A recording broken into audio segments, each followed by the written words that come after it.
اگر ہماری توجہ اللہ کی رحمت کی طرف ہو جائے تو میرے نبی پاک نے فرمایا تو رب کے بارے میں جیسا گمان کرے گا اللہ بھی تیرے لیے ویسا ہی بن جائے گا. اللہ ویسا بن کے تجھے نوازے گا. اگر تیرا یہ ذہن بن جائے نا کہ جو اللہ مجھے دے گا وہ مجھے ہی دے گا, تو اللہ تبارک و تعالیٰ سب سے بڑھ کر تجھے ہی عطا فرمائے گا. لیکن امید رب کرے اور امید رحمت کی, اس کے کرم کی, اس کی عطا کی. ہاں ایک پہلو ضرور سوچ کے رکھنا چاہیے اس موضوع پر. ساری دنیا نکما کہہ دے تو بیٹا ماں باپ کے نزدیک نکما نہیں ہوتا. باپ بیچارہ ایک غلطی بچہ کرتا ہے تو وہ جاتا ہے, دوسری کرتا ہے تو جاتا ہے, تیسری جگہ بھی اس کے حصے کی معافی مانگنے جاتا ہے, بڑا کچھ کرتا ہے. پھر ایک وقت آ ہی جاتا ہے کہ جب باپ مجبور ہو کے اخبار پہ اشتہار دیتا ہے کہ میں نے اسے آگ کر دیا ہے, اب میں اس کے سیاہ سفید کا مالک. کیا خیال ہے آپ کا؟ پہلی غلطی پہ ابا جی ایسے کر دیتے ہیں جی, دوسری پہ کرتے ہوں گے. کب کرتے ہیں؟ جب بولے جب حد ہو جاتی ہے. اور ایک دو اشتہار نہیں ہوتے. آپ سویرے اخبار کھولیں, اخبار کے اندر کے صفحات کا مطالعہ کریں تو شاید درجنوں اشتہار ہوتے ہیں آنکھ نامے کے. بھئی کس باپ کا دل کرتا ہے کہ وہ بیٹا جس کے لیے اس کی امید ہے کہ کل میرے بڑھاپے کا سہارا بنے گا, وہ لکھ کے دے دے کہ میرا رشتہ ہی کوئی نہیں بیٹے کے ساتھ؟ کس کا دل کرتا ہے؟ اور پھر یہاں تک نہیں ہوتا, بلکہ آپ قانون جاننے والے لوگوں سے کبھی پوچھیں, وہ آنکھ نامہ لوگ عدالتوں میں جمع کراتے ہیں. کہتے ہیں جی میں نے تو اخبار میں نکال دیا, میرا اس کے ساتھ کوئی تعلق, اماں کہتی ہے میرا کوئی رشتہ نہیں. کیوں؟ کب ہوتا ہے ایسے؟ جب بچہ حد کر دے, جب بچہ 1 2 3 4 غلطیوں پہ ایسا, اللہ بھی بندے کو سزا دیتا ہے. لیکن کب؟ جب بندہ باز ہی نہ آئے, بندہ توبہ کرے ہی نہ, رجوع ہی نہ کرے, سوچے نہ کہ مجھے اللہ کی بارگاہ میں جانا چاہیے.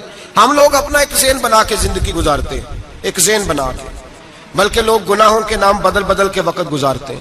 ہم اپنے نفس کا بت بنا کے سارا وقت اسی کی پوجا پہ معاذ اللہ لگا دیتے ہیں. بس یہ ٹھیک ہے, یہ ٹھیک ہے اور یہ ٹھیک ہے, چوتھی بات صحیح کوئی نہیں. اسی کے اندر ہم الجھے رہتے ہیں میرے بھائی. رحمت الہی کا غلط تصور اپناتے ہیں. او میرے بھائی, کسی بندے کی مجبوری تو معاف ہوتی ہے, لیکن اگر کوئی جان بوجھ کے زیادتی کرے تو وہ معاف, اس کی معافی. جس بچے کو پتا ہو نا استاد کو کہ اس کے واقعی گھر میں فوتگی ہو گئی تھی, استاد اسے سزا نہیں دیتا. جس کا پتا ہو کہ واقعی یہ بیمار تھا تو استاد اسے کلاس میں کھڑا نہیں کرتا. جس کا پتا ہو کہ یہ زیادتی کر رہا ہے, جان بوجھ کے کر رہا ہے, استاد اسے ڈنڈوں سے مارتا ہے اور زیادہ مارتا ہے, کہتا ہے تو نالائق ہے, تو جان بوجھ کے کرتا ہے. میرے بھائی اللہ کی رحمت ہے, ہر ایک پہ برستی ہے. لیکن ایک بندہ کھڑا ہی ہو جائے رب کے مقابلے میں, وہ نہ نماز پڑھے, نہ مسجد آئے, نہ کوئی کام کرے, نہ وہ دین کی طرف توجہ کرے, نہ وہ کبھی اللہ سے استغفار کرے, نہ وہ کبھی جائز کام کی طرف توجہ کرے, ساری زندگی حرام کٹھا کرے, ناجائز کرے, تو اب تو نے حد کر دی. تیرے پاس غضب آیا نہیں, بلکہ تو نے غضب کو آواز دی ہے. تو نے اللہ کے غضب کو, بولیے, اللہ کے غضب کو, غضب ہونا اور ہوتا ہے اور غضب کو آواز دینا, بولیے, غضب کو آواز دینا, ان میں فرق ہے میرے بھائی, یاد رکھیں. ہم آواز دیتے ہیں غضب کو, غضب ہوتا نہیں. دیکھیں نبی کریم صلی اللہ علیہ وسلم, اور یہ حدیث آپ نے یاد رکھنی ہے, یہ یاد رکھنی ہے. نبی پاک صلی اللہ علیہ وسلم نے نا بہت کم لوگوں کو بیوقوف کہا ہے. ہمارے زمانے میں تو عام لفظ ہے نا بیوقوف کہنا. اللہ کے رسول صلی اللہ علیہ وسلم نے بہت کم لوگوں کو بیوقوف کہا. مسند امام احمد بن حنبل کی حدیث ہے, نبی کریم علیہ الصلوۃ والسلام نے فرمایا وہ احمق ہے, وہ بیوقوف ہے. نبی پاک فرما رہے ہیں. اور میں نے کہا کم لوگوں کو حضور بیوقوف کہتے تھے. نبی کریم علیہ الصلوۃ والسلام نے فرمایا وہ بندہ بیوقوف ہے جو سارا دن اللہ کی نافرمانی کرتا ہے اور پھر بھی رب کی رحمت کی امید کرتا ہے, تو بیوقوف ہے. صبح سے شام تک لگا ہوا ہے, میں نے نہیں اللہ ماننی, میں نے نہیں تیری ماننی, معاذ اللہ میں نے نہیں ماننی. شام ہوتی ہے تو کہتا ہے اللہ بڑا مہربان ہے, بخش دے گا. تو بیوقوف ہے, تو بیوقوف ہے. تو بتانا کیا مجبوری تھی نماز نہ پڑھنے کی؟ کس نے تجھے گن پوائنٹ پہ کہا تھا حرام کھانے کو؟ اور فلاں آدمی کی تو نے غیبت کی تو تیرا اس میں کیا فائدہ تھا؟ یہ جو تو نے صرف 10 بندوں کو ہنسانے کے لیے جھوٹا لطیفہ سنایا, اس میں تیرا کیا نفع تھا؟ تو صبح سے شام تک نافرمانی کرتا ہے, شام کو کہتا ہے اللہ کریم ہے معاف کر دے گا, اللہ مہربان ہے معاف کر دے گا. استاد مہربان ہوتا ہے کہ نہیں؟ فیل کیوں کرتا ہے امتحان میں؟ بولے, استاد باپ ہوتا ہے نا, اس کا دل کرتا ہے شاگرد فیل ہو جائے, تو کیوں کرتا ہے؟ لیکن شاگرد نے زیادتی کی, اس نے پڑھا نہیں, اس نے میں نے کہا باپ آگ نامہ لکھواتا ہے مجبور ہو کے لکھواتا ہے نا. او بھائی یاد, بڑی پیاری مثال ملا رومی لکھتے ہیں, کہتے ہیں میرے گاؤں کی ایک بی بی تھی, اس بی بی نے ایک بچڑا پالا ہوا تھا. دیہاتوں میں نا بوڑھی مائیں بچڑے کو پیڑا دیتی تھی اور نام بھی رکھ لیتی تھی, کسی نے مٹھو نام رکھا ہوتا تھا, کسی نے کوئی نام. کہتے ہیں ماں نے بچڑا رکھا ہوا تھا, اماں اس کو آواز دیتی تو بچڑا دوڑا آتا, اماں اس کو پیڑا کھلاتی. بچڑا بڑا پیارا تھا, جوان ہو گیا. اماں اس لیے بچڑا پال رہی تھی کہ جب بچڑا بڑا ہو جائے گا تو ہل کے اندر بچے اسے لگائیں گے, کھیتی میں ہل چلائیں گے. بچڑا بڑا ہو گیا, اماں کے بیٹے کہنے لگے اماں لا تو نے بڑا کھلا پلا لیا, اس سے کوئی کام لیتے ہیں. ہل کے آگے لگایا تو کہنے لگا میں نے تو نہیں چلنا. اماں کے پاس آئے, کہنے لگے یہ نہیں چلتا. اماں کہنے لگی چلو ٹائم دو تھوڑا, سمجھ جائے گا. پھر موقع دیا, پھر آئے, کہا اماں تو ہم نے اس کے ناک میں نکیل بھی ڈال دی ہے لیکن اب بھی یہ ہل میں چلنے کو تیار ہے. ملا رومی رحمت اللہ علیہ فرماتے ہیں پھر کہا اماں سے, اماں کہنے لگی چلو تھوڑا ٹائم اور دے دو, سیانا ہو جائے گا. تھوڑا ٹائم اور دیا, ڈنڈے بھی مارے لیکن وہ سیانا ہونے کو تیار ہے. اب اماں کے پاس آئے تو اماں مجبور ہو گئی, دل نہیں کرتا تھا. کہنے لگی جاؤ پھر کسائی کے ہاتھ بیچ ڈالو. وہ گیا کسائی کے پاس, اسے کاٹا گیا, اس کی کھال اتاری گئی, اس کے چھوٹے چھوٹے پیس کر کے کھا گئے لوگ. وہ ماں رو رہی تھی. لوگوں نے اماں سے کہا تجھے تو بڑا پیارا تھا, تو نے کٹوا کو دیا. تو اماں کہنے لگی پیارا تو بڑا تھا پر مانتا نہیں تھا. پیارا بڑا تھا, کاش بات مانتا, مقصد پورا کرتا تو کبھی بھی کاٹا. بھائی رب کریم نہیں چاہتا بندہ دوزخ میں جلے, اللہ کی رحمت نہیں چاہتی جہنم میں جلے, پر بندہ مانتا ہی نہیں, یہ تیار ہی نہیں ہوتا. یہ سویا ہوا ہے سویرے, یہ وہ گپے لگا رہا ہے عصر کے وقت, چوراہے پہ کھڑا ہے, نماز پڑھنے نہیں آیا. اس نے ساری زندگی میں درجنوں لطیفے سیکھ لیے, ہزاروں کہانیاں سیکھ گیا, قرآن پاک پڑھنا نہیں سیکھا. اس نے زندگی کی ہر چالاکی سیکھ لی ہے, نہیں سیکھی تو اپنے رسول کی حدیث نہیں سیکھی, نہیں سیکھا تو دین کی ضروری باتوں کو نہیں سیکھا. اب رب کی رحمت تو نہیں چاہتی کہ بندہ جہنم میں جائے, وہ تو مہربان ہے, لیکن رب کریم کا قانون کا تقاضا یہ ہے کہ جو احکام پورے نہیں کرے گا اسے پھر دوزخ میں ڈالا جائے گا. تو ہمارے بزرگ فرمایا کرتے تھے اصل بات یہ ہے کہ اللہ نہیں مسلمان کو دوزخ میں ڈالنا چاہتا, مسلمان اپنی مرضی سے چھلانگے لگا رہا ہے, یہ خود چھلانگے لگاتا ہے, یہ باز نہیں آتا.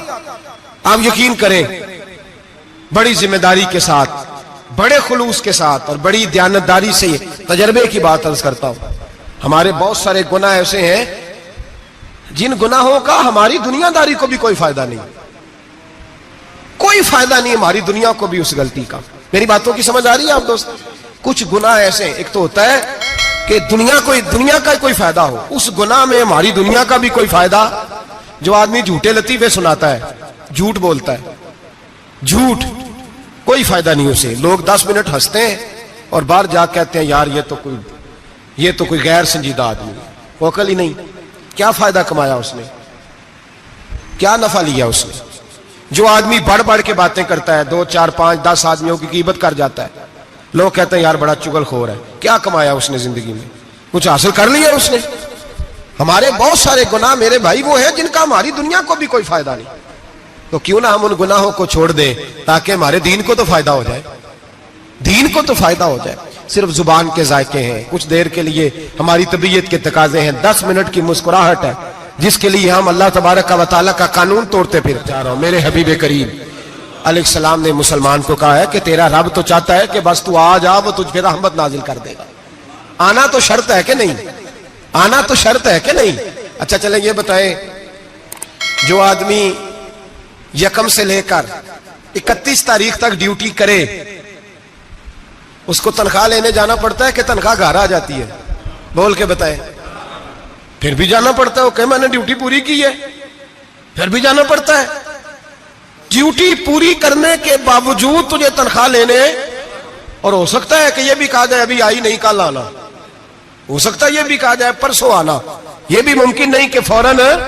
او خدا کے بندے تو آتا ہی نہیں خدا کی رحمت لینے, تو اس کے گھر کی طرف رجوع ہی نہیں کرتا, تو توجہ ہی نہیں کرتا, تو کہتا اللہ مہربان ہے. بھائی مہربان تو ہے, تو رحمت لینے آیا ہے, تو نے کو بہانہ بنایا اس کی رحمت کا. اللہ کی رحمت قیمت نہیں مانگتی, بہانہ مانگتی ہے. پر بتا نا تیرا کو بہانہ ہے کہ نہیں؟ میرے نبی کریم سید عالم صلی اللہ تعالی علیہ وسلم نے فرمایا رب قیمت کا سوال اور نہیں مانگتا، یقین کریں نہیں مانگ، بندے قیمت مانگتے ہیں. آپ 100 دفعہ مسکرا کے بات کریں، ایک دفعہ نہ کرے تو کہتے ہیں مولوی صاحب امیر ہو گئے، اب تو صحیح سلام بھی نہیں لیتے. ایک دفعہ ہو سکتا ہے بیچارہ پیٹ میں درد ہو رہی ہو سکتا ہے گھر کی کو بہت بڑی ٹینشن ہو سکتا ہے کوئی مجبوری ہو. بندے ہمہ وقت قیمت مانگتے ہیں، ہمہ وقت آپ تندرست ہیں، ہر وقت آپ قیمت ادا کرتے ہیں تو لوگ راضی ہیں. لیکن رب کہتا تو کوئی قیمت نہ دے، کوئی بہانہ ہی بنا لے، تیرا رب تجھ سے راضی ہو جائے گا. سنیں بڑی پیاری حدیث، بڑی خوبصورت حدیث، کنز المال میں دیگر کتب احادیث میں ہے. حضرت ابو ہریرہ رضی اللہ تعالیٰ عنہ فرماتے ایک بابا جی نبی پاک کی بارگاہ میں آئے، اور جب وہ واپس جانے لگے تو میں نے عمر پوچھی تو عمر تھی 96 سال. کہتے ہیں بزرگ جب آئے نا تو یہ بھویں جو ہے نا ان کی سفید ہو کے تو یوں آنکھوں پہ آ گئی. بڑی چھڑی بابا جی نے پکڑی ہوئی اور دونوں ہاتھ پکڑ کے نا چھڑی کے اوپر جھکے ہوئے ہیں ایک جانب. قربان جاؤں، کہتے ہیں جب وہ بزرگ مسجد میں داخل ہوئے تو میرے رسول نے کھڑے ہو کے استقبال فرمایا، کھڑے ہو، اور نبی کریم صلی اللہ علیہ وسلم نے آگے بڑھ کے بابا جی کو بازو سے پکڑا اور بٹھایا. حضور بیٹھ گئے. کہا بزرگوں کیسے آئے ہو؟ تو کہتے ہیں وہ بابا جی بات کرتے تو آنکھ کھول کے پہلے حضور کا چہرہ دیکھتے، پھر وہ بات کرتے تو ان کے لب و لہجے کے اندر بڑی پریشانی، بڑی تکلیف، بڑی مایوسی. عرض کرنے لگے یا رسول اللہ، حضور زندگی ساری گناہوں میں بیت گئی ہے، حضور غلطیاں ہی غلطیاں، یاد ماضی عذاب ہے، یا رب چھین لے مجھ سے حافظہ میرا. اے اللہ کے رسول بڑی لمبی فہرست ہے، پاپ ہی پاپ ہے، کالے سیاہ دفتر ہے. یا رسول اللہ صلی اللہ علیہ وسلم جب پلٹ کے دیکھتا ہوں حضور مجھے نیکی دکھائی نہیں دیتی. حضور اس عمر میں آپ کا ایک صحابی ملا ہے، اس نے بات سمجھائی ہے تو تھوڑا خیال آیا ہے، لیکن یا رسول اللہ صلی اللہ علیہ وسلم اب میرا وجود بیکار ہو گیا ہے، حضور بوڑھا ہو گیا ہوں. 3 باتیں کہیں بزرگوں نے اور نرالی کہیں. کہنے لگے یا رسول اللہ صلی اللہ علیہ وسلم، حضور اب تو میری کمر بھی سیدھی نہیں ہوتی کہ میں نماز ہی صحیح ادا کر سکوں، بوڑھا ہو گیا ہوں. یا رسول اللہ صلی اللہ علیہ وسلم اب میرے اندر طاقت نہیں کہ میں محنت مزدوری کر کے صدقے اور خیرات دے سکوں. یا رسول اللہ صلی اللہ علیہ وسلم اب میں تلوار لے کے جہاد بھی نہیں کر سکتا. حضور نہ میں لمبی نمازیں پڑھ سکتا ہوں، آقا نہ میں صدقات و خیرات دے سکتا ہوں، محبوبہ نہ میں دین کے لیے کوئی جہاد کر سکتا ہوں. بیکار وجود ہے، بیکار وجود کو تو گھر والے برداشت نہیں کرتے، بچے دعا کرتے ہیں یا اللہ ابا جی کو پردہ دے دے، اماں کو پردہ دے دے. بیکار ہو گیا ہوں اور آج آیا ہوں تو مجھ بیکار کو میرا رب قبول کر لے گا؟ آج کلمہ پڑھوں تو بیکار ہوں، کسی کام کا نہیں، نہ نماز نہ صدقات نہ جہاد، قبول کر لے گا؟ حضرت ابو ہریرہ فرماتے ہیں جیسے برسات میں بارش کی جھڑی لگتی ہے، یوں مصطفیٰ کی آنکھوں سے جھڑی لگ گئی. حضور کھل کے روئے، کھل کے. اور میرے حبیب پاک نے فرمایا بزرگوں بڑے مجاہد ہیں، دین کے لیے جہاد کرنے والے بڑے ہیں، رب کریم کو آپ کی تلوار کی اتنی حاجت نہیں. اور فرمایا اس کے خزانے کوئی خالی تو نہیں کہ آپ ہی گویا صدقہ دیں گے تو بھرے جائیں گے. اور فرمایا پھر رب کریم کی شان میں اضافہ نہیں کرتی عبادتیں، وہ تو بندے کو نفع دیتی ہیں. میں بزرگوں نہ آپ جہاد کریں، نہ آپ صدقات دیں، لا لمبی نمازیں پڑھیں، آپ صدق دل سے آ جائیں، اللہ کے رسول کا وعدہ ہے رب آپ کو بغیر حساب کتاب جنت عطا فرما دے گا. آنا تو شرط ہے کہ نہیں؟ آئیں تو صحیح، نہ پہنچے تو صحیح، آ جائیں. اس کو نہیں عادت صدقات و خیرات کی، جہاد کی، تبلیغ، آئے تو صحیح. نہ ان العبد اذا اعترف ثم تاب تاب اللہ علیہ. میرے حبیب نے فرمایا بندہ جب رو کے کہتا ہے نا یا اللہ غلطی ہو گئی معاف کر دے، فرمایا میرا مالک اسے فوراً ہی معاف فرما دیتا ہے. تو آ تو صحیح، تو آتا ہی نہیں، تو آ ہی نہیں رہا، تو گھر میں بیٹھا ہوا ہے، تو سویا ہوا ہے، تو دکانداری کر رہا ہے، تو پیسے گن رہا ہے، تو آیا ہی نہیں. آ تو صحیح. بلکہ میرے نبی پاک فرماتے ہیں جب اللہ پاک کا بھاگا ہوا غلام آتا ہے پھر تو اللہ زیادہ راضی ہوتا ہے، پھر تو اللہ زیادہ راضی ہوتا ہے، زیادہ راضی ہوتا ہے. تو آ تو صحیح، پہنچ تو صحیح. بلکہ صوفیاء تو اور بات کرتے ہیں، وہ کہتے ہیں تو کبھی بھول کے بھی رب رب کرے تو اللہ تو اسے بھی قبول کر لیتا ہے. بھول کے. ملا رومی کہتے ہیں بنی اسرائیل کا بندہ ہے، صنم پتھر کو کہتے ہیں، بت کو کہتے ہیں، بت کے سامنے کھڑا ہے اور ساری رات کہتا ہے یا صنم یا صنم یا صنم، اے پتھر اے بت. ساری رات پکارتا رہا. رات گہری ہو گئی، نیند کا غلبہ، تھک گیا، سونے کے قریب آیا تو غلطی سے منہ سے نکل گیا یا صمد. یا صنم کی جگہ نکل گیا. رب کریم نے فرمایا جبریل دوڑ کے جا، جو مانگتا اسے دے دے. حضرت جبریل عرض کرتے ہیں مولا بھول کے تیرا نام لے رہا ہے، بھول کے لے رہا ہے. تو رب کریم نے فرمایا چل نام تو میرا ہی لے رہا ہے نا، میرا لے رہا ہے نا. یا اللہ وہ اللہ کریم نے فرمایا جھوٹے کے سامنے ساری رات کا کھڑا ہے، ساری رات کا پکار رہا ہے، اسے کچھ نہیں ملا تو سچے کا نام لیا ہے. اگر میں بھی کچھ نہ دوں اور بت میں اور مجھ میں فرق کیا رہ جائے گا؟ جا جو مانگتا ہے جھولی بھر کے دے، نام تو لیا ہے نا. او بھائی تو بہانا تو بنانا، وہ آ تو صحیح نا، تو یہاں آ جا، پہنچ جا، آ جا، بس بیٹھ جا، اس کی بارگاہ ناز میں حاضر تو ہونا. تجھے فرصت ہی نہیں، تو یاروں کے لیے ٹائم نکالتا ہے، بازاروں کے لیے ٹائم نکالتا ہے، گلیوں کے لیے ٹائم نکالتا ہے، چوکوں چوراہوں کے لیے ٹائم نکالتا ہے، ہفتے میں ایک دن ہوٹلنگ کے لیے بھی جاتا ہے، لیکن کبھی چھپ کے 2 نفلوں کی تجھے توفیق نہیں ہوتی. اور میں کئی دفعہ کہہ چکا ہوں جس بندے کو بغیر عبادت کے رزق زیادہ ملنے لگ جائے اس پر آزمائش ہوتی ہے رب کریم کی. اللہ فرماتا ہے اس کو پیسے دو، اسے آنے نہ دینا، اس کو چل پیسے دوڑ جا. لوگ سمجھتے ہیں میں بڑا ذہین و عقل مند ہوں، دیکھو میں اپنی ہوشیاری سے چلاکی سے آگے نکل گیا. تو آزمائش ہے، یہ تو آزمائش ہے رب کریم کی طرف سے، یہ تو اس کی خفیہ تدبیر ہے. میرے بھائی اس کی بارگاہ ناز تک جو آ گیا، آنا تو ہماری ذمہ داری ہے کہ نہیں؟ پھر اس کی رحمت آگے بڑھ کے استقبال کر لیتی ہے، پھر اللہ کا فضل اس کو تھام لیتا ہے اس بندے کو. اور خدا کی رحمت کتنی زیادہ ہے. میرے حبیب کریم سید عالم صلی اللہ علیہ وسلم نے فرمایا اللہ نے اپنی رحمت کے 100 حصے کیے. حضور فرماتے ہیں ایک حصہ اللہ نے دنیا میں نازل کیا ہے. کتنا؟ ایک حصہ. فرمایا یہ جو ماں بیٹے سے پیار کرتی ہے، باپ بیٹے کے لیے مزدوری کرتا ہے، جو بہن بھائی کے لیے روتی ہے، یہ جو بیوی شوہر کے لیے دعا مانگتی ہے، یہ جو بچے ماں باپ سے پیار کرتے ہیں، فرمایا یہ اس ایک رحمت کا نتیجہ ہے، ایک رحمت کا نتیجہ. تو صحابہ کہنے لگے یا رسول اللہ وہ 99 کدھر ہیں؟ نبی پاک نے فرمایا رب کریم نے سنبھالی ہوئی ہے، قیامت کے دن تمہیں عطا فرمائے گا. ابھی تو ایک نازل کی ہے. ابھی اللہ نے، ایک بزرگ تھے ہمیں تفسیر پڑھایا کرتے تھے، تفسیر کے استاد تھے. میں نے ان سے ایک دن کہا، میں نے کہا حضرت صاحب کچھ باتوں میں نا میں اڑ جاتا ہوں، میں اپنے آپ کو اتنا لائق نہیں سمجھتا، تو کہیں کہیں نا ذہن الجھ جاتا ہے، تو کبھی الجھ جاتا ہوں. ایک سوال کئی دنوں کا ہے، اصول تفسیر کا مسئلہ ہے، تو ذرا کچھ چیزیں ایسی ہوتی ہیں بزرگ کہتے ہیں جو کتابوں سے نہیں ملتی، صرف سینوں سے ملتی ہیں. کورس تو فقط لفظ ہی سکھاتے ہیں، یہ آدمی ہے جو آدمی بناتے. میں نے کہا صاحب یہ سمجھ نہیں آئی کہ یہاں بھی صاحب وہاں بھی صاحب. کہنے لگے جی کس طرح؟ میں نے کہا جی یہاں قبر میں بھی سوالوں کے جواب اور پھر قیامت میں بھی. مجھے کہنے لگے جاؤ امام راضی کی تفسیر اٹھا کے لاؤ. میں تفسیر ان کے سامنے لا کے رکھی تو کہنے لگے یہ سیدنا یوسف علیہ السلام کا واقعہ ذرا دیکھو تفسیر یوسف میں. اس میں ایک عجیب بات لکھی ہے. حضرت یوسف علیہ السلام کے زمانے میں قحط ہو گیا، تو جناب یوسف علیہ السلام نے، کیونکہ آپ اللہ کے نبی سے پہلے سے جان گئے قحط ہوگا، تو حضرت یوسف نے گندم پہلے سٹاک کر لی تھی بہت زیادہ. باقی علاقوں میں جب قحط پڑا نا، اب سب لوگوں نے مصر کی طرف رجحان کیا گندم لینے کے لیے. تو حضرت یوسف علیہ السلام نے نا شہر کے دروازے پر بندے کھڑے کر دیے. فرمایا جو بندہ آئے نا اس سے 2 سوال پوچھنا. جو آئیں گے لوگ گندم خریدنے، جو آئے 2 سوال پوچھنا. ایک پوچھنا کہاں سے آیا ہے، اور ایک پوچھنا لے کے کیا آیا ہے. ایک پوچھنا، سمجھ آ رہی ہے بات، اور دوسرا پوچھنا کہ لے کے سونا لے کے آیا ہے، چاندی گندم خریدنی ہے تو کیا چیز لے کے آیا ہے، کہ نگد پیسے لایا ہے، یہ پوچھ لینا.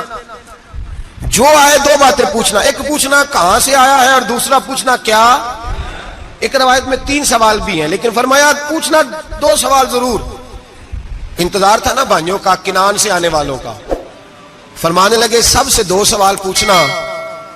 جب کنان والے آئے نا ان سے صرف اتنا پوچھ لینا کہ وہ کہاں سے آئے ہیں.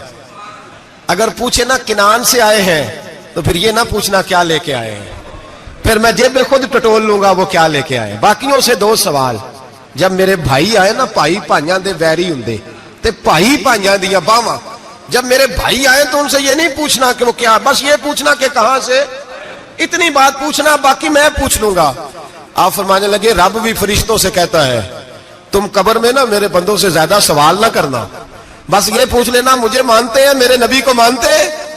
قبر میں تم اتنے سوال پوچھ لینا، باقی لے کے کیا ہے وہ میں خود ہی پوچھ لوں گا. فرشتوں کے سامنے رب کریم اپنے بندے کو بے آبرو کرنا. بس تو یہ بتا دے اللہ رسول کو مانتا ہے کہ نہیں. باقی جو تیرا حساب کتاب ہے نا، اللہ فرماتے ہیں میں قیامت میں کر لوں گا، میں پوچھ لوں گا اس کا کیا علاج کرنا ہے. بس تم اتنا بتا دو مجھے مانتے ہو، میرے رسول کو، میرے بھائی، میرے نبی کریم. علیہ السلام فرماتے ہیں جو بندہ توبہ کرنے والا تھا, اللہ کی بارگاہ میں آنے والا تھا, بار بار توبہ کرتا تھا, احساس رہتا تھا, اسے احساس تھا, آیا کرتا تھا, پھر بھی غلطیاں ہو گئی, قیامت کے دن رب کریم اپنے فضل کی چادر اس پہ ڈالے گا, فضل کی چادر ڈالے گا, اور رب کریم اس سے پوچھے گا یہ گناہ کیا تھا؟ اور نبی پاک فرماتے ہیں اس نے بڑے بھی گناہ کیے, اللہ چھوٹے چھوٹے گناہوں کے بارے میں پوچھے گا, یہ غلطی کی تھی, یہ گناہ, بندہ ڈر رہا ہے, وہ کہہ رہا ہے پتہ نہیں سزا کیا ملے گی, چونکہ دنیا میں بھی ڈرتا رہا, یہاں بھی ڈر رہا ہے. شرط یہ ہے کہ احساس والا ہو, آتا رہو, پھر بھی غلطیاں ہو گئی, خیال کرتا تھا, محنت کرتا تھا, نیک ہونے کی جدوجہد کرتا تھا, کوتاہیاں رہ گئی, یہ گناہ کیا تھا یا اللہ بھول گیا تھا, یہ گناہ کیا اللہ مجھ سے غلطی ہو گئی, یہاں بھی کیا تھا یا اللہ غلطی ہو گئی. نبی پاک صلی اللہ علیہ وسلم فرماتے ہیں چھوٹے چھوٹے گناہ اللہ دکھا رہا ہے, اور اس سے کہہ رہا ہے یہ کیا تھا, مانتا جا رہا ہے. رب کریم فرماتا ہے پتہ ہے میں تیرے ساتھ کیا کرنے والا ہوں؟ ٹانگیں کانپ گئی, یا اللہ پتہ نہیں. فرمایا میں تجھے ان گناہوں کے بدلے نیکیاں دینے لگا ہوں, ان گناہوں کے بدلے نیکیاں. نبی پاک فرماتے فٹافٹ ہی بول پڑا, کہنے لگا یا اللہ میں نے تو بڑے بڑے گناہ بھی کیے, اگر تو نے گناہوں کے بدلے نیکیاں دے دیا تو میرے تو بڑے بڑے پاپ بھی ہیں, وہ دوسرے کدھر ہیں؟ تو میرے حبیب کریم علیہ الصلوۃ والسلام فرماتے ہیں رب مسکرائے گا جو رب کی شان کے لائق ہے.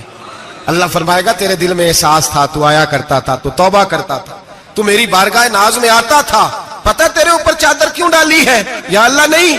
فرمایا میں تجھے اپنی رحمت کی چادر میں چھپا کے جنت میں داخل کرنا چاہتا ہوں. میرے بھائی تو آ تو صحیح, تو پہنچ تو صحیح, خدا را. یہ جو جتنی دنیا داری ہے نا, یہ تو آپ ہر وقت کریں گے تو راضی ہوں گے لوگ, ہر وقت. اور یہ جو ہم نے پلاننگ کی ہوئی ہے نا کہ میں فلانا کام کر کے سیانا ہو جاؤں گا, تو اتنی مہلت نہیں دی اللہ پاک نے. وہ کہتا فوراً آ, اپنی منصوبہ بندی بدلیں, رحمت الہی کی جانب توجہ کریں, اپنا ذہن رب کریم کے بارے میں کرم والا بنائیں, اور یہ ارادہ کریں کہ میں اس کی بارگاہ میں آؤں گا تو وہ مجھے عطا کرے گا. اپنے بازو پہ بھروسہ نہ کریں, اپنی عقل پہ بھروسہ نہ کریں, بھروسہ جب بھی کریں خدا کی رحمت پہ کریں, اس کے فضل پہ کریں, اس کے کرم پہ کریں, اور ذہن بنائیں کہ اللہ معاف کرنے والا ہے. ہمارے ذمہ یہ ہے کہ ہم اپنے گناہوں کا احساس پیدا کریں, ہماری ذمہ داری یہ ہے کہ ہم توبہ سچی اور کھری کریں, ہماری ڈیوٹی یہ ہے کہ ہم اللہ کی بارگاہ میں صحیح معنوں میں حاضری دیں. ہم توبہ بھی جھوٹی کرتے ہیں, بلکہ اگر میں کہوں کہ مذاق کرتے ہیں. شب برات آنے والی ہے نا, کس دن ہے؟ جمعرات کو شب برات آئے گی. کچھ لوگ تو خیر ویسے ڈٹ جاتے ہیں, کہتے ہیں ہم نہیں مانتے, وہ پکے لگے ہوئے ہیں, وہ کہتے ہیں نہیں عبادت نہیں کرنی چاہیے. میں نے کہا یار بس کرو, چھوڑ دو. اب اللہ کی عبادت کرنے کے لیے بھی تم سے سند لینی پڑے گی کہ مولوی صاحب اجازت دے, نفل پڑھ لیں, اجازت لینی پڑے گی. اور بندے بڑے سمجھدار ہیں, وہ کوئی سیاسی بندہ دوسری پارٹی کا آ جائے تو اسے مطمئن کر لیتے ہیں. کچھ بسرا دوسری جماعت کا مسئلہ پوچھ لے, کہتے ہیں مولوی صاحب پوچھ کے دساں گا. یہ موٹی سی بات ہے. شب رات کو کیا ہوتا ہے؟ عبادت. کیا ہوتا ہے؟ بول کے بتائیں. یہی ہوتا ہے نا, تو اس کے لیے سرٹیفکیٹ کی ضرورت ہے جی. والذین یبیتون لربہم سجدا وقیاما. اللہ فرماتے ہیں میرے بندے ساری رات گزار دیتے ہیں یا قیام کرتے ہوئے یا سجدہ کرتے ہوئے. اس کے لیے سرٹیفکیٹ کی ضرورت ہے. بڑی جلدی مسئلہ پوچھنے آ جاتے ہیں لوگ. ہاں, ایک وہ ہے جو مانتے ہی نہیں سرے سے, ایک وہ ہے جو بڑا عجیب مانتے ہیں. وہ کہتے ہیں شب رات ہے, چھوٹا گوشت ہی نہیں مل رہا دکان سے. بھئی شب رات گوشت کھانے کا دن ہے, حلوہ کھانے کا دن ہے شب برات, موج کرنے کا دیہڑا آ گیا شب برات. شب رات آئی ہے, پہلے کلو گوشت آتا تھا, اب 2 کلو لے لو. یہ کون سا طریقہ ہے شب برات منانے کا؟ اور پھر شب برات منائی جائے گی. معراج شریف سے پٹاخے چل رہے ہیں روز شام کو, چلتے ہیں نا؟ نہیں, میں کہ اور مینوں غلطی لگتی, تسی بولے نہیں نا. چلتے ہیں پٹاخے. کون بیچتا ہے پٹاخے؟ ہندو, سکھ, یہودی. چلاتا کون ہے؟ کس نے کہا ہے چلانے کو؟ اس میں کوئی کسی فرقے کا بھی اختلاف نہیں ہوتا. ڈرنا چاہیے اللہ پاک سے. اللہ جہنم کی آگ ٹھنڈی کرتا ہے, ہم جلاتے ہیں شب رات کو. رب فرماتے ہیں ٹھنڈی ہوگی, ہم جلا رہے ہیں. بچے پٹاخوں کے پیسے پڑوسی سے لے کے آتے ہیں کہ ہم سے لیتے ہیں؟ ہم منع کیوں نہیں کرتے؟ جوتے نہ پالش کرنے پہ تو تھپڑ لگتے ہیں, تو پٹاخے والے بچے کو نہیں پوچھا جا سکتا؟ باپ کی ذمہ داری ہے. اور محدثین نے مسئلہ لکھا ہے, اگر بچہ نابالغ کوئی غلطی کرتا ہے تو اس کا باپ ذمہ دار ہے, جواب دے اس کی جگہ پر. ان کو سمجھائیں. شب برات آئے گی, پھر توبہ ہوگی, ہر مسجد سے رونے کی آواز آئے گی, زور زور سے لوگ روئیں گے, تڑپیں گے, اجتماعات ہوں گے, بڑے بڑے اجتماعات ہوں گے, توبہ کریں گے لوگ, کریں گے نا انشاءاللہ تعالی, آئیں گے نا لوگ مسجدوں میں. پھر سویرے جھوٹ بند ہو جائے گا نا, اگلی صبح ملاوٹ ختم, کم تولنا ختم. یہ کیسی توبہ ہے؟ وہ دکاندار جو شبرات والے دن غلط سوجی فروخت کر رہا ہے, ملاوٹ والی چینی بیچ رہا ہے, تاکہ دوائیوں میں دھوکہ دیتے ہیں لوگ, دوائیوں میں دھوکہ دیتے ہیں. ایک ڈاکٹر خود مجھے کہنے لگے, وہ میرے دوست ہیں, ہلکا پھلکا کورس کیا ہوا ہے, کہتے میرے دوست ہیں کئی سارے لوگ, تو ایک ایسا ہی ہمارے شعبے کا آدمی تھا, تو اپنے ابا جی کو وہ ڈرپ لگانے لگا, تو ابا جی کہنے لگے پتر مینو اصلی لا دیں تیری مہربانی, مینو اصلی لا دیں تیری مہربانی, لوکھا علی نہ لا دیں. یہ حال ہو گیا. دوا مجھے بتائیں وہ قوم اخلاقی طور پہ کتنی گر چکی ہے جو دوائیوں میں زہر بیچتی ہے, دوائیوں میں. اور میں انشاءاللہ کسی موقع پر تفصیل سے اس پر گفتگو کروں گا, بڑی تفصیل سے. میں نے بہت سی معلومات اکٹھی کی ہیں کہ کتنا ظلم کرتے ہیں یہ لوگ, لکھنے والے بھی, لانے والے بھی, بیچنے والے بھی, کتنے بڑے مجرم ہیں. صحت کے ساتھ کھیلتے ہیں, صحت 12 لام دام برسرے. مطلب جس آدمی نے دھوکے کا مال لا کے رکھا ہے شبرات والے دن کے رات توبہ بھی کرنی ہے اور سویرے یہ بیچنا بھی ہے, وہ توبہ کرنے آیا ہے. جس نے دھوکے کا مال لا کے رکھا ہے کہ سویرے بیچنا ہے اور رات توبہ بھی کرنی ہے, وہ توبہ کر رہا ہے کہ مذاق کر رہا ہے؟ توبہ میری توبہ, استغفر اللہ, یا اللہ معاف کر دے, اونچی اونچی آواز میں رو رہا ہے, اور سویرے سارے چکر وہی ہیں. یہ کیسی توبہ ہے؟ توبہ کیا ہے؟ میرے نبی پاک علیہ السلام کے غلاموں نے توبہ کی تقسیم کی. حضرت حسن بصری سے کسی نے پوچھی توبہ کیا ہے, تو آپ نے فرمایا توبہ یہ ہے کہ جب تو توبہ کر لے تو پھر اس جگہ نظر نہ آنا جہاں کھڑے ہونے سے رب رسول ناراض ہوتے. اور فرمایا توبہ یہ ہے کہ جب تو نے توبہ کر لی پھر وہاں سے غیر حاضر نہ ہونا جہاں حاضری کا تجھے اللہ رسول حکم دیتے ہیں. یہ تیری توبہ ہے. اور اگر تو ایسا نہیں کرتا پھر تو نے توبہ نہیں کی, پھر تو نے مذاق کیا. میرے بھائی رحمت الہی آواز دیتی ہے کی طرف رجوع کریں, دوڑے اور رحمت کی امید رکھ کے آئیں. یہ سمجھ لیں کہ اللہ پاک, میں ایک بات اکثر کرتا ہوں, نبوت کا دروازہ بند ہوا ہے. داتا گنج بخش علی اجویری نے کہیں نہیں لکھا تھا کہ میرے بعد علی بن عثمان اجویری دوسرا نہیں آ سکتا. حضرت مجدد صاحب کہیں نہیں لکھ کے گئے کہ دوسرا مجدد الثانی پیدا نہیں ہوگا. حضرت بہاءالحق نقشبند بخاری نے کہیں نہیں کہا کہ میرے جیسا ولی نہیں ہو سکے. بزرگوں نے کبھی نہیں کہا. تو جدوجہد تو کر. اقبال کہتے ہیں آج بھی ہو اگر ابراہیم کا ایمان پیدا, آگ کر سکتی ہے انداز گلستاں پیدا. تو پروگرام تو بنا, آگے کی طرف تو سفر کر. میرے نبی کریم سید عالم صلی اللہ علیہ وسلم نے فرمایا تیرے آ جانے سے تیرا رب راضی ہو جاتا ہے. جب تو آتا ہے تو تیرا اللہ راضی ہو جاتا ہے. یہ جو ہماری مشکلات ہوتی ہے نا, جن میں ہم الجھے ہوتے ہیں, وہ جو ہمیں جادو ہو جاتا ہے, تویز کر دیتے ہیں ہمارے قریبی رشتہ دار, وہ تویز نہیں ہوتے, وہ ہمارے اعمال کی سزا ہوتی ہے, ہمارے اعمال کی سزا ہوتی ہے. ہم وہ ڈھونڈتے پھرتے ہیں کہ بابا مل جائے پھونک مارے صحیح کر دیں, حالانکہ وہ ہمارے اعمال کی سزا ہے. ہمیں اپنی تربیت کرنی چاہیے ہمیں. اور ویسے بھی دم درود تویز دھاگا میں اکثر کہا کرتا ہوں, میں کہتا ہوں میں نے کسی کتاب میں نہیں پڑھا کہ کوئی بندہ نبی پاک سے یمن سے دم کرانے آیا ہو کہ میں حضور سے دم کرانے جا رہا ہوں, مصر سے آیا ہو دم کرانے, شام سے دم کرانے آیا ہو. میرے نبی پاک کے پاس جو بھی آیا کرتا تھا نبی پاک کا دین سیکھنے آیا کرتا تھا. دم درود تو ایک ضمنی چیز ہے, ذلی چیز ہے, ہو گیا تو ٹھیک ہے, ورنہ اللہ پاک اگر بیماری میں راضی ہے تو نبی پاک نے خود بیماری کو سینے سے نہیں لگا کے رکھا. خود اللہ کے محبوب سید عالم صلی اللہ علیہ وسلم کا وصال بیماری کے ساتھ ہوا, تو بیماری تو مریدنی ہے میرے نبی پاک کی, وہ تو کنیز ہے حضور کے گھر کی. عام دام برسرے مطلب کھری توبہ, سچی توبہ. اور کس طرح کی توبہ؟ میرے نبی کریم علیہ الصلوۃ والسلام نے ایک دن صحابہ سے پوچھا ایک بات تو بتاؤ, بخاری مسلم کی حدیث ہے, یا رسول اللہ پوچھئے.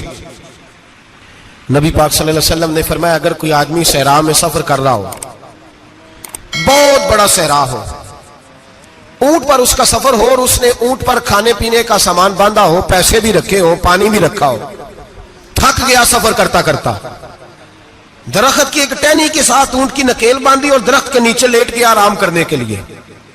اللہ کے حبیب فرماتے ہیں اچانک اس کی آنکھ لگ گئی.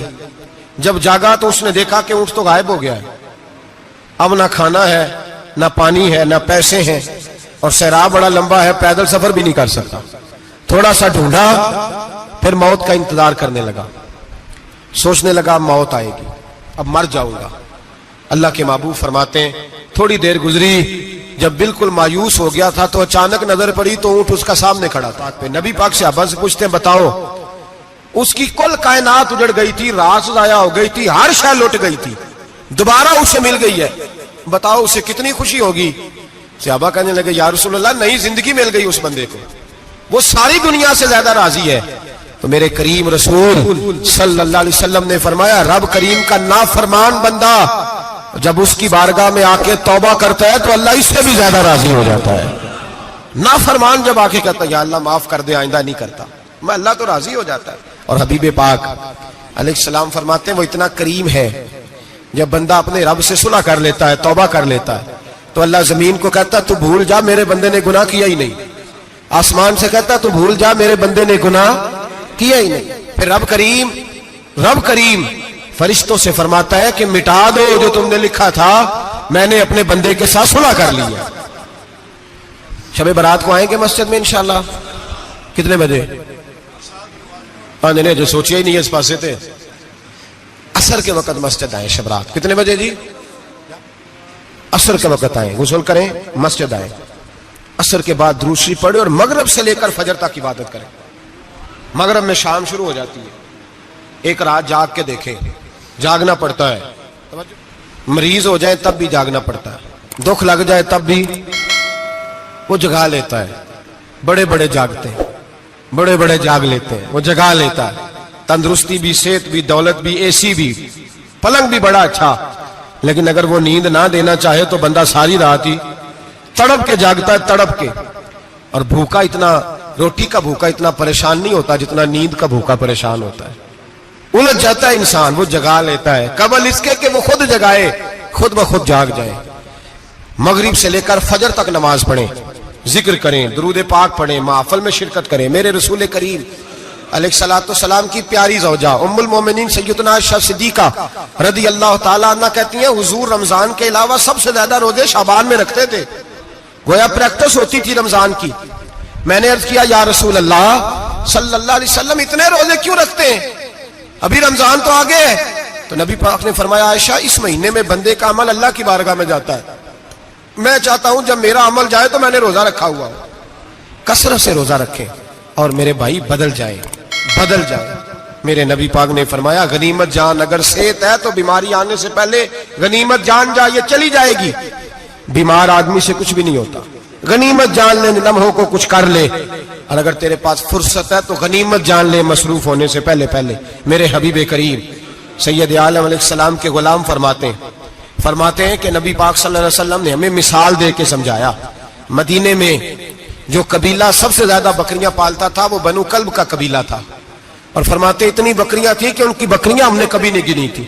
نبی پاک علیہ السلام نے فرمایا جب شعبان کی 15ویں رات آتی ہے, یہ ترمذی کا لفظ ہے, فرمایا جب شعبان کی 15ویں رات آتی ہے تو بنو کلب کے قبیلے کی بکریوں کے بالوں کی تعداد کے مطابق اللہ میری امت کے افراد کی بخشش فرما دیتا ہے. اور صحابہ کہتے ہیں ہمیں لگتا یوں ہے کہ چونکہ ہم نے جو چیز سب سے زیادہ دیکھی تھی وہ بنو کلب کی بکریاں تھی, اس لیے نبی پاک نے ہمیں سمجھانے کے لیے ان کی بات کی, ورنہ اگر ہم نے اس سے زیادہ کچھ شے دیکھی ہوتی تو نبی پاک اس کا نام بیان فرماتے. ہمیں سمجھانے کے لیے فرمایا بنو کلب کے قبیلے کی بکریوں کے بالوں کی کسی ایک بکری کے بال بھی بندہ گن سکتا. اور حضور نے فرمایا جو سب سے زیادہ بکریاں پالتے ان کی تعداد کے مطابق حضرت عائشہ صدیقہ رضی اللہ تعالیٰ عنہ فرماتی ہیں جنت البقیع میں حضور جایا کرتے, قبرستان میں, قبرستان کے کونے میں. اللہ کے رسول کو میں نے نماز پڑھتے بھی دیکھا 15ویں رات کو, اور فرماتی ہیں حضور بقیع والوں کے لیے بخشش کی دعا بھی کرتے. قبرستان بھی جائیں شب برات کو, ان کے لیے دعا بھی کریں. اور پھر میرے بھائی شب برات کو للہیت کے ساتھ آئیں, لوٹنے کا پروگرام بنائیں. اس سے قبل کے رب کریم خود جکڑ کے لے آئے, خود بخود آئے, اس کے کرم کی طرف توجہ کریں, اس کی رحمت کی طرف توجہ کریں. میرے رسول کریم صلی اللہ علیہ وسلم کے پاس ایک دیہاتی آئے, مولا علی شیر خدا فرماتے ہیں میں بھی حاضر تھا. کہتے ہیں کبھی کبھی سادے بندے آتے تھے پر بڑی عجیب ہی بات کر جاتے تھے. کہتے ہیں ایک دیہاتی آئے, تامت باندھی ہوئی اور سادہ رومال کندھے پہ رکھا ہوا ہے. نبی پاک کے پاس آئے اور حضور سے دل لگی کرنے لگے, حضور سے دل لگی کرنے لگے, میٹھی باتیں کہنے لگے یا رسول اللہ ایک مسئلہ پوچھنے آیا ہوں. فرمایا پوچھو. عرض کرتے ہیں حضور قیامت میں حساب کون لے گا؟ قیامت میں اب کس کو نہیں پتا کون حساب لے گا, دل لگی کی بات ہے نا, کون لے گا؟ نبی پاک نے فرمایا اللہ حساب لے گا. تو کہتے ہیں اس نے نا اور جملہ کہا تو ہم اس کی بات پہ حیران ہو گئے. کہنے لگے یا رسول اللہ واقعی اللہ حساب لے گا؟ تو کہتے ہیں نبی پاک مسکرائے, فرمانے لگے تجھے تیری مار ہوئے, میں سچی تو کہہ رہا ہوں, تو کس طرح کی بات کر رہا ہے, اللہ حساب لے گا. حضرت علی فرماتے ہیں اس نے رومال اٹھایا کندھے پہ رکھا, کہنے لگے یا رسول اللہ اگر رب حساب لے گا تو پھر اس نے معاف ہی کر دینا ہے. یہ کہہ کے وہ چلا گیا, یہ لفظ کہہ کے وہ چلا گیا. تو حضرت مولا علی کہتے ہیں میں نے حضور کا چہرہ دیکھا تو گلاب سے بھی زیادہ کھلا ہوا تھا, میں نے نبی پاک کا چہرہ دیکھا تو چاند سے بھی زیادہ روشن تھا. میں نے کہا حضور یہ کیا کہہ گیا ہے؟ نبی پاک نے فرمایا بندہ بڑا سادہ تھا, بات بڑی پیاری کر گیا ہے, بڑی پیاری کر گیا ہے. حضور نے فرمایا علی رب کریم ہے, اور کریم جب غالب ہوتا ہے تو کرم ہی فرمایا کرتا ہے, وہ کرم ہی کرتا ہے, وہ معاف ہی کرتا ہے, وہ معاف ہی کرتا ہے. اللہ معاف کرتا ہے, پر میں نے کہا کوئی معافی لینے آئے ہی نہ, تو کوئی معافی لینے. ایک اور بات بھی آخر میں سمجھانی ہے آپ کو, وہ بھی سمجھ لیں. ہم جب کسی رشتہ دار کو راضی کرنے جاتے ہیں نا, ناراض ہو, تو ہمیں پتہ چل جاتا ہے کہ یہ وقت ٹپانے آیا یا راضی ہو گیا. دو قسم کے لوگ ہوتے ہیں, کہتے ہیں چلو برادری آ گئی ہے میں چلتا ہوں, پر کس طرح ٹائم پہ ٹائم آؤں گا, 200 دے کے گھر آ جاؤں گا. اور جو راضی ہو جاتے ہیں نا, وہ 2 دن پہلے آتے ہیں, دیگوں کا بھی خیال کرتے ہیں, ملاقات کرتے ہیں, وہ کپڑے بھی نہیں بدلتے. فرق ہوتا ہے راضی ہونے میں. بات کی سمجھ آ رہی ہے آپ؟ ہم توبہ کرنے آتے ہیں اللہ کی بارگاہ میں, کیا ہمیں پتہ نہیں چلتا کہ ہم نے توبہ کیا, رب راضی ہوا ہے کہ نہیں ہوا؟ ہمارا ایمانی رشتہ تو ہے نا اپنے رب سے, روح کا تعلق تو ہے نا, تو ہمیں اندازہ ہوتا ہے کہ اللہ راضی ہو گیا کہ نہیں. اندازہ تو ہونا چاہیے نا ہمیں. یہ بات کہنے کی نہیں, یہ بات محسوس کرنے کی ہے, اس کو محسوس کریں. ہم جب اللہ کی بارگاہ میں آئے تو پھر ہمیں اندازہ ہونا چاہیے کہ میں نے منا لیا ہے کہ نہیں منا سکا, میں اس کو راضی کر کے اٹھ رہا ہوں کہ نہیں اٹھ رہا. اگر بغیر راضی کیے اٹھے ہو تو پھر فارمیلٹی کرنے آئے تھے, پھر راضی کرنے نہیں آئے تھے. حضرت فضیل ابن عیاض رحمۃ اللہ تعالی علیہ فرماتے ہیں کہ دن میں نے سر سجدے میں رکھا اور میں نے کہا خدا بندہ آج مجھے پتا چلے گا کہ تم مجھ سے راضی ہے کہ ناراض ہے, تو پھر ہی میں اٹھوں گا. آپ فرماتے ہیں مجھے چاروں کونوں سے آواز آنے لگی کہ تیرا رب راضی ہو گیا ہے. اور فرماتے ہیں جس جگہ میں سجدہ کر رہا تھا وہ زمین بھی بولنے لگی کہ بس کر دے, عرش کا مالک تجھ سے راضی ہو گیا ہے. لیکن شرط یہ ہے, حضرت حبیب اجمی رحمت اللہ علیہ فرماتے ہیں میں سود کا کاروبار کرتا تھا توبہ کرنے سے پہلے. کئی دفعہ میں نے توبہ کی تھی, لیکن میری اس توبہ کے اندر صداقت نہیں ہوتی تھی. میرا دل بھی گواہی دیتا تھا کہ یہ نا بہت سارے بندے کہتے ہیں آئندہ نہیں کرتا, وقت ٹپاتے ہیں, جس طرح بندوں کو دھوکہ دیتے ہیں اس طرح معاذ اللہ توبہ بھی اسی طرح کی کرتے ہیں, لیکن بعد میں دوبارہ اسی ڈگر پہ چل نکلتے ہیں جس پہ پہلے ہوتے ہیں. آپ فرماتے ہیں میں کئی دفعہ توبہ کرتا تھا تو توڑ دیتا تھا. آج میں نے توبہ کی. کس طرح کی؟ سود کا میں دھندا کرتا تھا تو میں سود کے پیسے لایا, گوشت پکنے کو دیا بیوی کو, سود کے پیسوں کا. میری بیوی نے ہنڈیا چڑھائی, تھوڑی دیر گزری تو وہ سارا گوشت خون بن گیا. میری بیوی اٹھا کے لائی, کہنے لگی لے جائیے جو تو غریبوں کا خون نچوڑ کے لایا تھا نا, یہ خون بن گیا, خود بھی پی اور اولاد کو بھی پلاؤ. کہتے ہیں میں نے سچی توبہ کا فیصلہ کیا. آج پہلے میں سچی توبہ کا ارادہ نہیں کرتا, آج سچی توبہ کا فیصلہ کیا اور میں نکلا. حضرت حسن بصری کے پاس گیا, ان کی بیعت ہوا, توبہ کی, انہوں نے مجھے اعمال بتائے, کھری توبہ کی. کہتے ہیں جب توبہ کے لیے گھر سے نکلا تو چھوٹے چھوٹے بچے کھیل رہے تھے.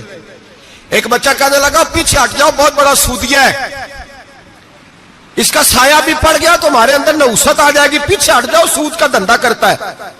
کہتے ہیں مجھے اور چوٹ لگی کہ یا اللہ تیری چھوٹی چھوٹی مخلوق بھی یہ سمجھتی ہے. کہتے ہیں میں توبہ کرنے گیا تو کھری توبہ کر کے آیا, حضرت حسن بصری کے پاس رو کے توبہ کی. میں وہاں سے واپس آیا تو بچے ابھی کھیل رہے تھے. کہتے ہیں وہ بچہ جو پہلے بولا تھا کہ پیچھے ہٹ جاؤ بڑا سود والا ہے, نحوست پڑ جائے گی, وہ بچہ پھر آواز دے کے کہنے لگا دوستو پیچھے ہٹ جاؤ, رب کریم کا ولی آ رہا ہے, اللہ کا بندہ آ رہا ہے. کہیں ایسا نہ ہو ہمارے پیروں سے گرد اڑے اور اس ولی کے اوپر پڑے اور اس کی توہین ہو جائے, اللہ ہم سے ناراض نہ ہو جائے ولی کی توہین کر کے, پیچھے ہٹ جاؤ. آپ فرماتے ہیں میں نے تڑپ کے آسمان کی طرف دیکھا اور میں نے کہا یا اللہ مجھے سمجھ آ گئی ہے کہ کھری توبہ کیا ہوتی ہے, سچی توبہ, اصل توبہ کیا ہوتی ہے. جھوٹ موٹ کی توبہ نہ کریں. شب برات کو آئیں, اور بڑا دیانتداری کا مشورہ دیتا ہوں, دل کو سنبھال کے آئیں. اگر جھوٹ نہیں چھوڑنا, فریب نہیں چھوڑنا, ہم نے مسجد کی حاضری کی پابندی نہیں کرنی, تو پھر توبہ کے لفظ پکارنا دھوکہ ہے, پھر یہ دھوکہ ہے, پھر یہ مذاق ہے, پھر مذاق نہ کریں. آنا ہے تو کھری توبہ کے ارادے سے آئیں, کھل کے آئیں. انشاءاللہ ہر سال ہم بھی ساری رات یہاں بیٹھتے ہیں, آپ سے بھی گزارش کریں گے کہ چھٹی نہ کریں, وقت پہ آئیں, مغرب میں آئیں, نوافل ادا کریں, عشاء کے بعد نوافل پڑھیں. محفل کرنے کا مقصد یہ ہوتا ہے کہ تلاوت سے دل نرم ہوتا ہے, نعت سے دل نرم ہوتا ہے، تقریر سے انسان کی سوچ بدلتی ہے، توبہ کی طرف جاتی ہے. یہ سارے کام کر کے جب بندہ استغفار کرتا ہے، توبہ کرتا ہے، تو اس کے لیے آسان ہو جاتا ہے، ذہن بن جاتا ہے. اس لیے واعظ بھی ہوگا، ذکر بھی ہوگا، دعا بھی ہوگی. وقت کو ضائع نہ کرے، رمضان قریب آنے والا ہے. بزرگ کہتے ہیں اگر شب برات پہ سچی توبہ کر لو گے تو پھر رمضان میں جو نیکیاں کرو گے وہ تمہارے پاس سٹاک بن جائے گا، وہ تمہارے پاس خزانہ اکٹھا ہو جائے گا. توبہ ابھی سے کر لو، معاملات ابھی سے سمیٹ لو، تاکہ جب رمضان آئے تو پھر نیکیاں خزانہ بن کے جمع ہو. ہمیشہ مدحت خیر الانام میں گزرے. دعا ہے یہ عمر درود و سلام میں گزرے. آخر دعوانا ان الحمدللہ.